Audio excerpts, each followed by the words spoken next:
I predict a Duke's victory.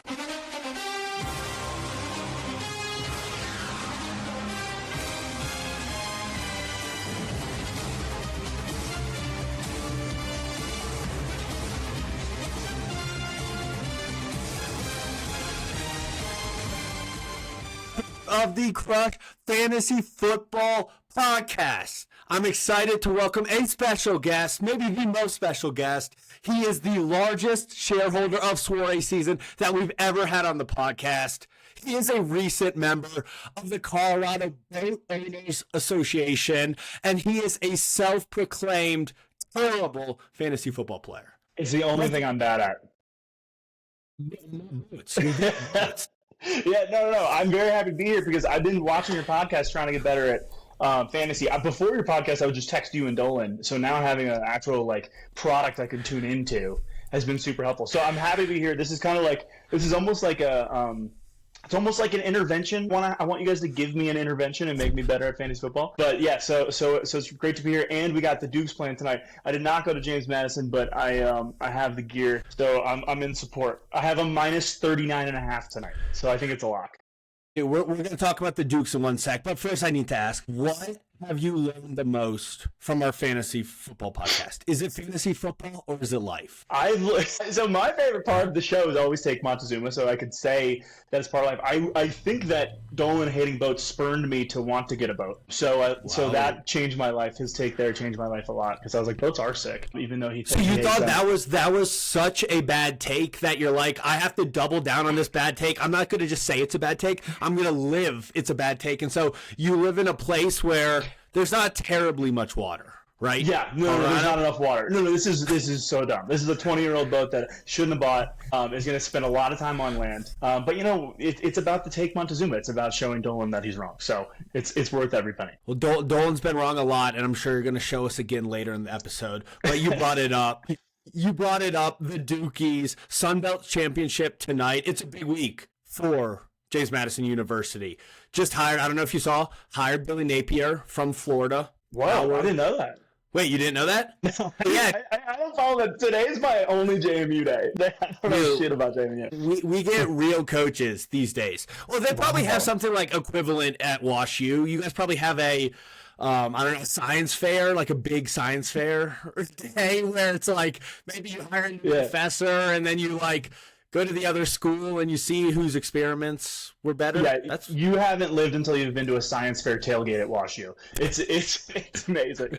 We're drinking beer out of beakers. We got Bunsen burners, cooking hot dogs. So you actually bet it 39 and a half. Minus 39.5 plus 520. I'm a little scared, to be honest. All the momentum, JMU, we've had this situation before. The first time we got game day, it was like everything was going our way. We got game day, the team's undefeated, and then we let it down. And so I feel like there's a little too much JMU momentum. Here's my thought coming from someone who knows nothing about JMU's history, knows nothing about fantasy football, fantasy football, anything. JMU wants to show the playoff committee, that they should be in. They don't have – the only thing in their destiny they can control is how badly they beat whatever team they're playing. Troy. How badly they beat Troy tonight.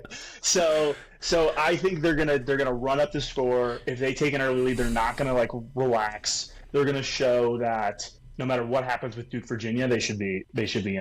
It's actually crazy because that is the smart thing to do. If they're in a position to do it, I think they have to do it because you're right. It's the only thing they can control. So I don't know. You've convinced me. Maybe 45.5. There we go. No, actually, I was debating going even further, but I thought I would stop. 40 is a nice clean number. I can root for. You put $100 on it?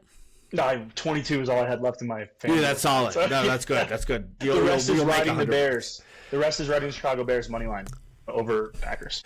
We have a packed show for everybody today. Dillon, you are maybe the most familiar with Take Montezuma of somebody we've had on that hasn't done it yet. So I've never given this offer. Do you want to do the ad read? Oh my God. Yes. Okay, I should know this better. This is well, first and foremost, I lived Take Montezuma. I had it in my body and expelled it over a period of 7 days. So I do know it very well. I appreciate that. Let me give it the ad read a shot.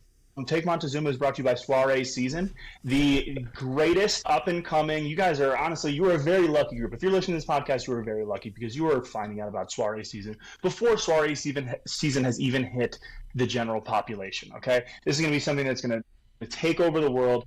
Do you remember the Knot? Because you're not going to remember it for long. Do you remember Bed Bath & Beyond? Do you remember Crate and Barrel? These things are all going extinct once Soiree Season is in the mix. So yeah, get really excited. We're on our way. The website is looking fantastic. It's about to be up and running, and we have a promotional code here. James, tell them the promotional code. FF for 55% off. We're upping it for the first 100 customers. We don't just give you promo codes. We give you stocks to short. Bed Bath & Beyond, Crate and Barrel. I don't even know what the other one was. For a season. Working website link maybe next week. Yeah, well, let's not go crazy, but no timeline is set, but it's coming soon. Coming soon is what it is. All right, Dillon, you're the guest. So obviously you got to lead us into this Montezuma. You're going to catch the cold. You're going to get the fever. You're going to have the shits. What do you have for us? Yeah, so my take, I was trying to think of a hot take, and I realized I respected you guys trying to think through a hot take. I've had a note on my phone where I've been trying to write down hot takes, and I every once in a while I would send you one or two, and you'd be like, these are terrible. And that was good feedback. I realized how hard I respect you guys for how hard this is. The only ones I could really come up with is I was watching sports and I was creating dumb rules that I think we should have. So I'm going to give you my hot take on a rule change the NFL should have. I think one time a game, a team should be able to have 12 players on the field. You get to pick your play. It's like the turbo play. Like imagine NBA Jam when you catch fire and like everything's on fire. Like the score bug's on fire. They're like the Chicago Bears are electing to use their turbo play. It's 4th and inches on the 25-yard line. They're trying to get in the red zone. They get a 13th man, and you can use it strategically. You have one. You could use it on defense. You can use it on offense. I think it would be an absolute blast. I need a turbo mode play. I absolutely love it. And you were saying one a game, not one on offense and one on defense. Just one total. You can use it on offense or defense, any point in the game, not one each half, right? Just one. Yes. This is my trump card. I'm using my 12th man. Yes. I can't remember which game I was watching, but I think it was like week 3, and there was a red zone play where there was a 13th man and it wasn't caught. Or sorry, a 12th man and it wasn't caught. Yeah, and I was like, this is amazing. Like, it was sick. They got away with a play with 12 men on the field on defense, and they stopped. They made a stop. It rocked. This is an absolutely incredible idea. I honestly think more things should have random just variances. Like, honestly, life, not just sports. Like, life, it's like everything's so structured and rule-based where it's just random stuff to throw whenever the status quo is off, I think is a very underrated thing. But I'm going to put you on the spot. What would be the most valuable use of the 12th guy? I know it's game dependent, but the analytics nerds are going to come out. Is it a 4th and 1? Is it a 4th and 1 on offense? Is it a 4th and 1 on defense? Is it red zone? Is it what is it? What I think is the most valuable use of the 12th man? Is it on kickoff? Kickoff is really interesting. No, here's what I'm going to say. I think it's going to be most valuable in the red zone. An extra DB on zone. If you have a super filled zone, say they're on the 10, it's the end of the game, they need to score to tie or take the lead. You throw an extra DB in that end zone there. I think that's the most valuable. Yeah, because that's my answer. I wish I had more explanation for you, but that's what I got. And last question: what do you think would be the worst use of it? Like I'm trying to think of. The East Coast last year. What's his name? The D coordinator. Eberflus. Eberflus. Eberflus used his 12th guy on a 3rd and 7 with 5 to go in the first quarter on the 47. Yeah, he would use it on a punt just to make sure we had good coverage. Right. You know what? The punt block that are in the game. It does exactly. No, do you know what I think a trap you could fall into? Because I want to hear what you think the most important play to use a 12th man on would be. But I think that you would fall into a trap by like putting a 12th man on defense on a 4th and 1 tush-push type situation. When it's not number of men. It's pure because a 12th man can't get into that pile anyway. There's only 5 guys can be in that mix there. So I feel like people could fall into that trap, but I don't think that's that valuable. I was going to say the exact same thing, but offensively. I was like, once you have that many people in that small of a space, that it's like adding extra offensive linemen, I don't think would make a difference. Unless you're somehow getting on the outside. I like the DB answer. I also like the idea of just having a ton of space and adding an extra receiver out there when it's awesome. Okay, we have to score this drive, the game's over, and you have like a 3rd and 8, and you're just like, okay, turbo it. We're gonna have to spread them out. It's like no way we don't get 5 yards because they're so spread out. It's just whether we get 5 yards or whether we get 25 yards. I love it. I don't know these. What other wrinkles you could throw? You don't have to answer now, but next time. I have a rule change for each of the 4 major sports. So next time. I'm curious what yours for baseball is. Is it a pitch clock? Mine for baseball, I think that's the best one. So that's a teaser right there. The baseball is the best one. Yeah. We're going to do something a little different on the show today. Wait. Don't you got to make a take? Where's your take, Montezuma? Dude, we're on time crunch. Express take, Montezuma. Okay, this is an express one. It's been percolating. Maybe I haven't even done it. Dude, all this blends together. I don't think knives are needed. Like, I think a spoon can accomplish anything that a butter knife can accomplish, but better. Besides cutting butter, that's literally one thing. But if it's cutting jelly or peanut butter in a PB&J, a spoon's legitimately better at doing it than a knife. And it's way easier to get out of the jar. You just scoop it out and then use the back of the spoon to spread it. And so I honestly don't see a reason to ever have a knife. I think in your utensil drawer, it should be 2 fork areas and 2 spoon areas, and there doesn't need to be a knife. This is the most vegetarian take I have ever heard. There's no doubt. If people listening didn't know you didn't eat meat, they know it now.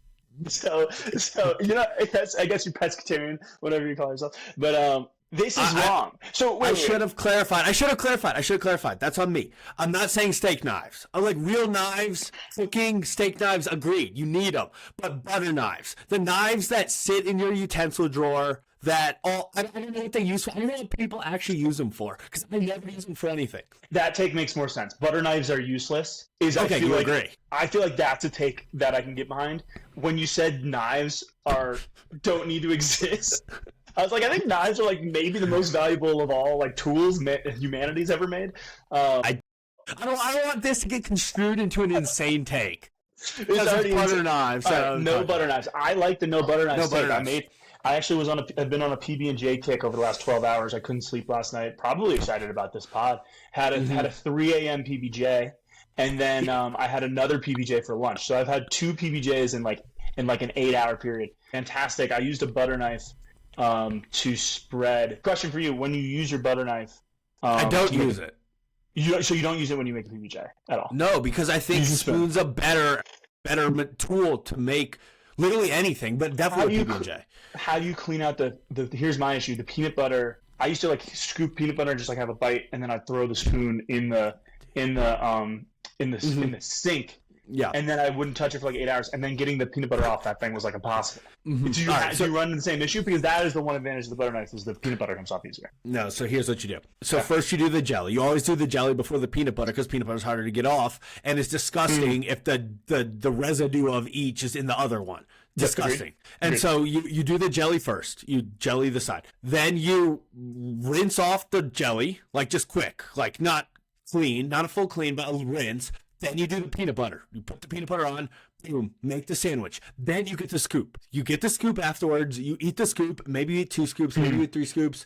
And then you finish the scoop so there's no residue. But if for some reason you don't eat your whole meal, then you give it to your dog to lick the spoon, and then there's no residue on it 10 hours later. I love that. Wow, giving a spoon of a used peanut butter spoon to a dog is the best. They're just so happy. They love it. They're so happy. They're in heaven. What question for you? And sorry, we'll get to the report card. But question for you on the scoop. Did you say when you clean off the spoon after the jelly, do you just wipe it with a paper towel, or are you putting it under the water? No. Usually depends how much jellies, but usually under the water. A quick water and then the towel real quick. Not a deep clean, no soap for sure. You're just like glistening the top. See, I go peanut butter first with the knife. This is probably the worst conversation of all time. People have tuned out. Sorry, dude. But I go butter knife into the peanut butter, and then after I spread it, I wipe it off with paper towel because it's not sticky like jelly is. Then I can go right into the jelly, so I don't even have to get the sink involved. I could be stranded in the woods, and I could do this process. I disagree with that. One, you shouldn't be using a knife. You should be using a spoon. All right, we're doing something a little different on today's podcast. Usually it's Dolan and I giving out fantasy football advice, criticism, feedback, etc. Today we're flipping the script. We aren't immune to criticism here on the Crush Fantasy Football Podcast. We know not all our advice is good. And Dillon is going to flip the script. He's going to give us our report card for, I guess, the season. I don't know what it is. But we're getting our Crush Fantasy Football report card. Dillon flippers. Yes. Yeah, absolutely. So I'm very excited about this. As I said in the beginning, I text you and Dolan. We have a little group chat. I was overextended this year, especially for someone who's terrible at fantasy football. I was in 3 redraft leagues and a dynasty league. So the report card, what we're going to show today is the feedback and the feedback you gave me on my 3 drafts right after the draft. So I sent you both screenshots of each draft and my thoughts on it, and then your thoughts on it. Now we can look at those and we can look at the results, because now that we're gonna get a good look, and then we're gonna go to the result. And yeah, it's the end of the regular season for redraft, so I think this is a perfect time. So let me pull this up. How many playoff teams, or are you gonna get to that? We're gonna get to 4. Okay. Yeah, let's not jump the gun. Okay. Dynasty is on the edge of the playoffs, because we're gonna talk Dynasty another time. So next episode 29. All right, fantastic. I'm in.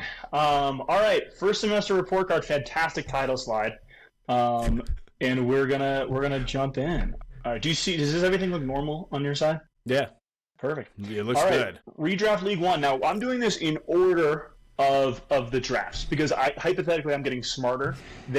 Crush Fantasy Football is releasing pods, over like the 2-3 week span that these drafts happen. So I am least knowledgeable, hypothetically, at draft 1. So let's take a look. And let's be clear, we're your only resource. You don't use anything else. Yes. I use my gut. I use Crush Fantasy Football, and I have built-in biases from my failures of the past. So all right, so this is Redraft League 1. This was an auction draft, and this is what shook out. I'm not going to lie to you. I think I hate auction drafts. They freak me out. I get scared. When somebody goes on the block. As you can see, I paid $70 for Jamar Chase, so like right away I'm just like burning all of the money that I have. And what's worse is $200 budget, right? $200 budget. Yeah. Okay. And what's worse is this is a co-managed league, and my co-manager had a baby, so he had better things to do than be on the draft. So I was fully responsible for everything that happened in this draft. So this was my text to your guys' group. I said, hey guys, here's my full roster from the auction. I panicked and I reached. Everybody's got a plan until you see a top guy go on the block. Mike Tyson's famous quote. So this is your guys' feedback. James, you didn't have anything to say. You kind of ghosted me on this one, but we're going to include Dolan. So did James talk you into J.J. McCarthy? He did not. Actually, you might have. You might have got that snake in my ear. That's it. Actually, I should have included that as a take. I'm not even going to talk about your J.J. McCarthy stan aspect here. But can never go wrong with Jamar. CMC stays healthy. The 49ers stack plus Jamar is enough to single-handedly win a championship. Results. Middle of the pack. Fine. Not great. Not going to make the playoffs because the Niners we need to win this week to make the playoffs. The Niners are on a bye this week, so there's nobody on the roster. So we're getting smoked. James' grade is not available. Dolan got a B. So that's our start. Wait. Yeah, can you go back to the draft? Go back 3 slides. Is Jason McCarthy your starting quarterback? Like who? No. Purdy. But Purdy got hurt. Who'd you start all year? I would have to look back. I think I had... It's okay. So obviously I didn't respond, right? I was probably off doing really fun things, living my life. But so if I would have responded, here's what I would have said. Jordan Love was our starter. Jordan Love. I would say Christian McCaffrey, fantastic pick. He's going to stay healthy all year. He's going to be a top 3 running back. He's going to lead the Niners. That's a championship pick right there. I'm going to say Jamar Chase. Joe Burrow probably is going to get hurt this year. I don't know if I would have spent $70 on him. I would have said George Pickens, pick of the draft. You crush it right there. $15 is a steal. I would have said Calvin Ridley, $13 for Calvin Ridley. That is a gross mismanagement of funds and an overpay. I would have said Cam Scatterbo, great pick for 3 weeks, but I think he's going to break his ankle. Wow. See, this is why you're the pro. This is why you're the professional. This is why you're the professional, man. It's a shame I missed this one, so I couldn't get a report card. But so I think the worst part about this one is our team started real bad. Like I think we lost our first 2 games by like a combined like 150 points.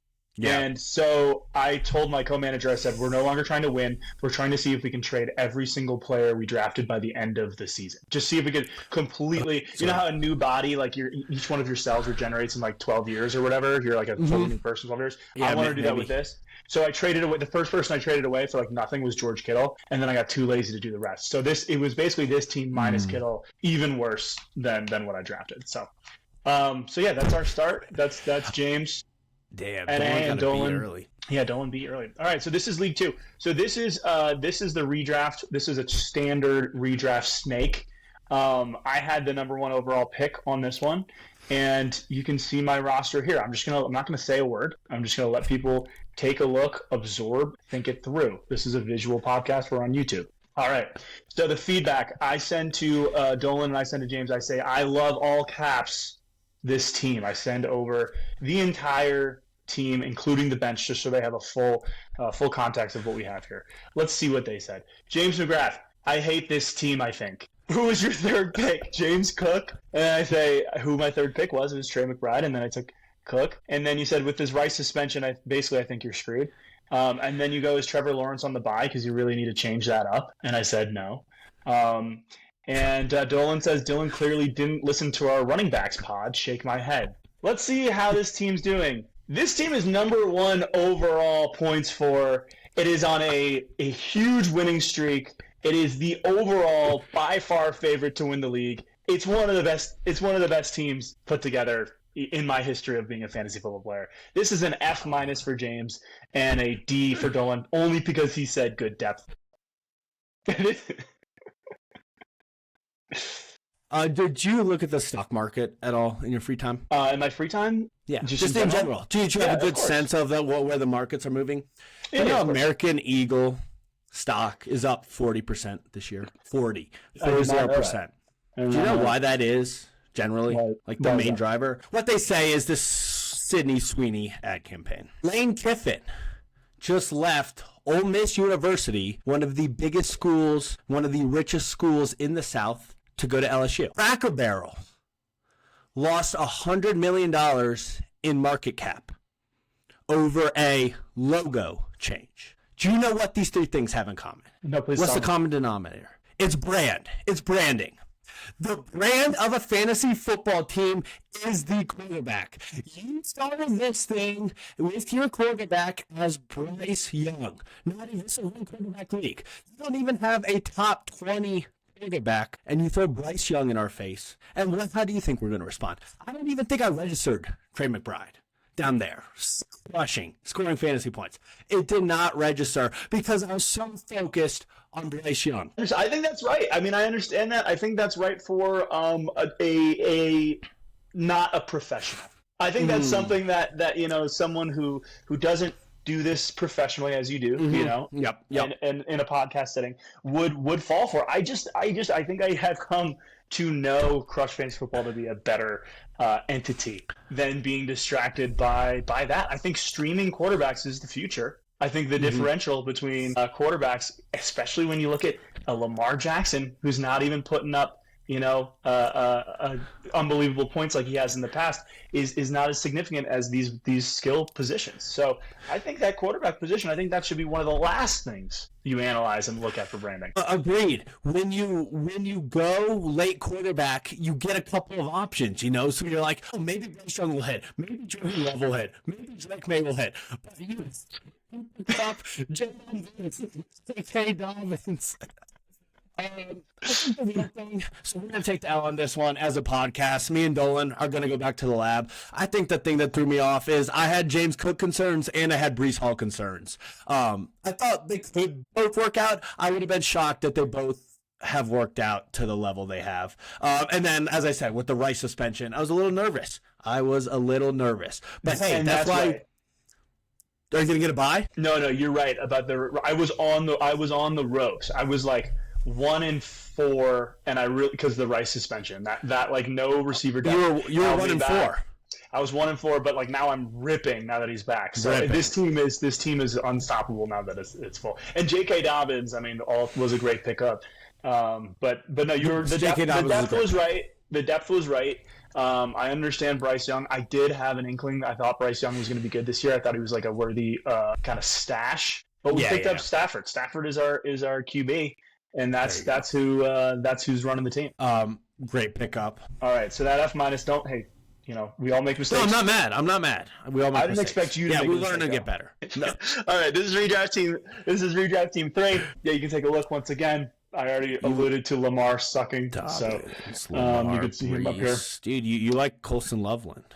I do. You're like a Chicago Loveland. guy. Yes. Yeah. So that's the internal bias coming through. Yeah. So I said, I said, re-listen to the quarterback and running back episodes. Really think I saved my best draft for last. And the feedback, Michael Dolan, just very supportive with the Drake clapping.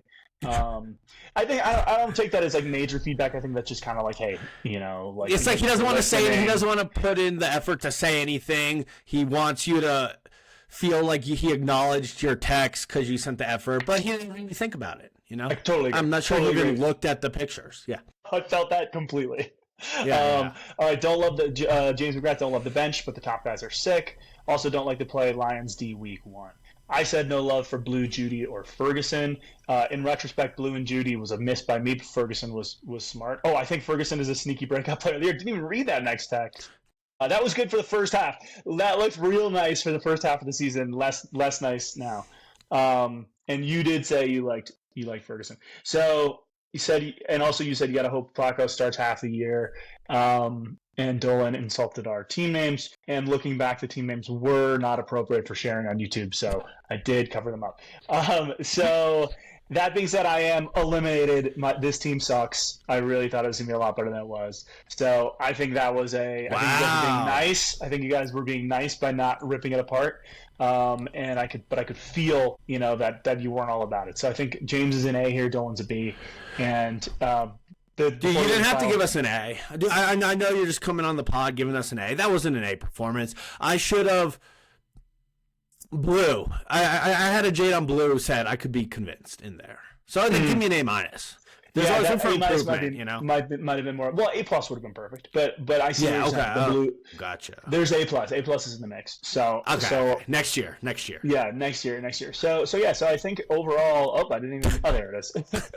So there we go. This is a high production value stuff. Report card. James really ran the gambit here with NA, an F- and an A, and then Dolan kind of hung around the middle a little bit more, B, D, B. So I assume you want high highs in life and you want low lows, the Charlie Sheen as they call it. So I think I'm the winner here if you compare me versus Dolan with advice. I do like that. I do like advice especially going back. I liked that you took a stand with all your advice, a hard stand.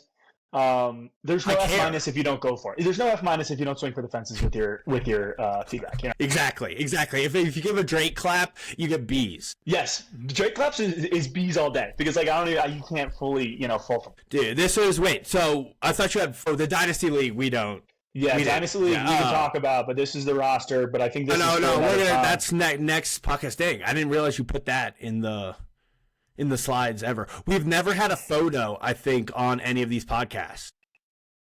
I think we got to take advantage of this YouTube, the visual aspect. No, I agree. That's what I'm saying. I think this is taking our podcast. Once I get a different light fixture and somebody closes the door behind me, then I think we've upgraded the pod. You got to think. I got to run. What do you want to say? No, what do you want to say? Story season before we leave. Jay, I got 3 plugs that I'm going to think of as I say them. First is soiree season. Promo code Crush Fantasy Football. Smart. 3 plugs. Soiree season. Crush Fantasy Football is the subscribe and use the code. Like we're doing a special now. Everything is $39.50 off for Dillon's JMU bet minus 39.5. Go Dukes. I bleed purple. Go Dukes. I'll be back with more rule changes. Some people say I'm just a shorter Dolan. with worse hair. And and Christmas for Kids. Donate to Christmas for Kids. Great cause for the kiddos, the underprivileged kiddos in Denver. And that's all I got. Done. Dukes. No Dukes.